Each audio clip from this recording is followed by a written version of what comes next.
ክርስቲያኖች ያለ ኢየሱስ ክርስቶስ ሰው መሆን መዳን የሚችል ሰው የለም።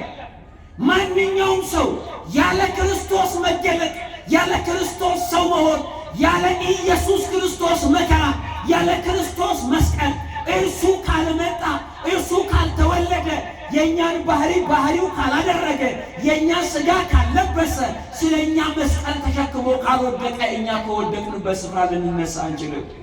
እርሱ ስለኛ ቀራንዮ ላይ ዕለተ ዓርብ ዕርቃኑ ካልተሰቀለ እኛ በክብር ልንቆም አንችልም። እርሱ ስለኛ ደሙን ካላፈሰሰ ጽድቅ የሚባል የለም። መንግሥተ ሰማያት የሚባል የለም። ክርስቲያኖች ቅድስና የሚባል የለም። የዘላለም ሕይወት የለም ያለ ክርስቶስ ሞት፣ ያለ ክርስቶስ መከራ፣ ያለ ክርስቶስ ግርፋት፣ ያለ እርሱ መስቀል ተሸክሞ መውደቅና መነሳት ሕይወት የሚባል የለም። መዳን የሚባል የለም። ክርስቲያን መባል አይቻልም ፈጽሞ። የግዴታ ነው አዳም ሕይወት እንዲያገኝ በሲኦል 5500 ዘመን በመከራ ውስጥ የነበሩ ሕዝቦች ከዚያ ነፃ ወጥተው ወደ ገነት ለመግባት እኛ የእግዚአብሔር ልጆች ለመባል ክርስቲያኖች ለመባል መንግሥተ ሰማያትን ለመጠባበቅ አምነን ተጠምቀን ሥጋውን ደሙን ተቀብለን በበጎ ሕይወት ኖረን ወደ መንግሥቱ ለመግባት የግዴታ ኢየሱስ ክርስቶስ ወደ እኛ መምጣት ነበረበት። ያለ ክርስቶስ ሕይወት የለም። የሰማችሁ ያለ ማን ሕይወት የለም? ያለ ማን ሕይወት የለም? ያለ ክርስቶስ ሕይወት የለም። ያለ እርሱ ሕይወት ስለሌለ 4100 ዓመታት ከአዳም እስከ ሙሴ በነበረው ዘመን የነበሩ አበው በሙሉ እርሱ ሲጠባበቁ ነበር። ከሙሴ ጀምሮ እስከ መጥምቀ መለኮት ቅዱስ ዮሐንስ የቀረበው መስዋዕት ብዙ ከብቶች ታርደዋል። ብዙ እንስሳት በመቅደሱ መስዋዕት ሆነዋል።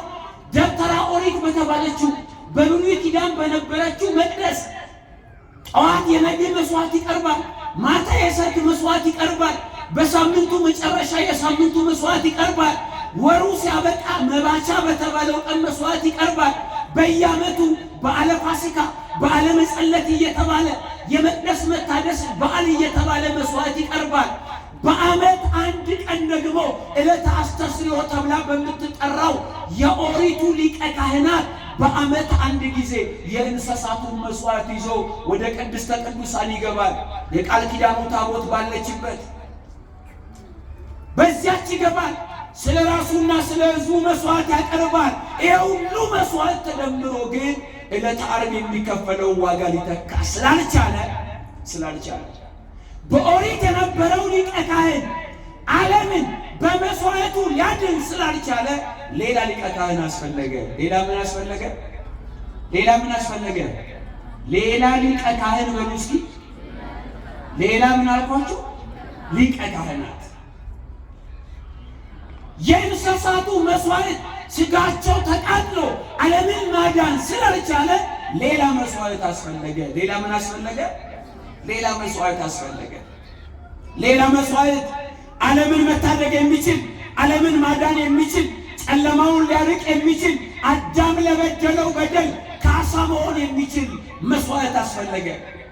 አዳም ከበደሉ የሚነጻበት መስዋዕት፣ እስከ ዓለም ፍጻሜ ድረስ የሚነሳው ትውልድ የሚድንበት መስዋዕት አስፈለገ። ስለዚህ እውነተኛ ሊቀ ካህናት ሆኖ መድኃኒታችን ኢየሱስ ክርስቶስ ከሰማይ ወርዶ ከድንግል ማርያም ተወለደ። ለዚህ ነው በዮሐንስ ወንጌል ምዕራፍ 6 ቁጥር 48 ላይ ከሰማይ የወረደ ሕያው እንጀራ እኔ ነኝ ያለ። ከሰማይ የወረደ ምን?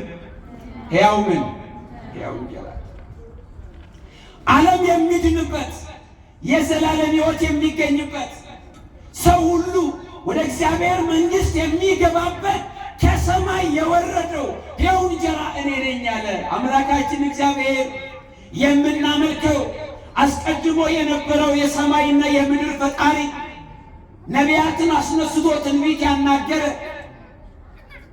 በተለያየ ጎዳና ለአባቶቻችን የተናገረው በኋላ ዘመን በአንድ ልጁ በኢየሱስ ክርስቶስ በኩል ይናገረን ዘንድ አንድ ልጁ ኢየሱስ ክርስቶስን አሳልፎ ሰጠን። መጥቶ ከድንግል ማርያም ስለ እኛ ሰው ሆነልን። ምን ሆነልን? ምን ሆነልን? ሰው ሆነልን። ያስፈለገው ሊቀ ካህናት ያስፈለገውን መስዋዕት ሁለቱንም ሆኖ መጣ።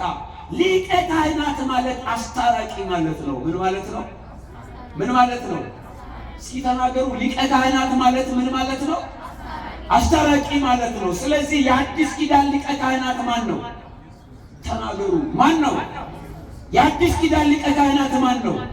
ኢየሱስ ክርስቶስ እኮ ነው። በኦሪቱ ለነበሩት ሊቀ ካህናቸው የመጀመሪያው አሮን ነው እያለ ይቀጥላል። የመጀመሪያ ልጆቹ ሊቀ ካህናት እየሆኑ ይመጣሉ። እግዚአብሔርና ሕዝቡን ያስታርቃሉ። መስዋዕት ይዘው በእግዚአብሔርና በሕዝቡ መካከል ይገኛሉ። ስለ ሕዝቡና ስለ ራሳቸው ኃጢአት መስዋዕት ያቀርባሉ።